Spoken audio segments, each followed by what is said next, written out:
Service in Fort Worth has issued a severe thunderstorm warning for McLennan County and Central Texas, southeastern Bosque County and Central Texas, Hill County and Central Texas, until 8 p.m. Central Standard Time.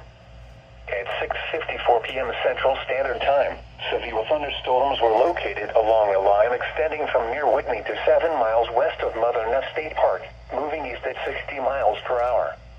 Hazard, 60 miles per hour wind gusts and penny-size hail. Source, radar indicated. Impact, expects damage to roofs, siding, and trees. Locations impacted include Waco, Hewitt, Robinson, Belknap, Hillsboro, Woodway, Lacey Lakeview, McGregor, Clifton, West, Mark, Whitney, Beverly Hills, Loretta, Bruceville Eddy, Hubbard, Moody, Laguna Park, Valley Mills, and Riesel. This includes Interstate 35 between mile markers 314 and 369. A tornado watch remains in effect until 10 p.m. Central Standard Time for Central and North Central Texas. For your protection, get inside a sturdy structure and stay away from windows.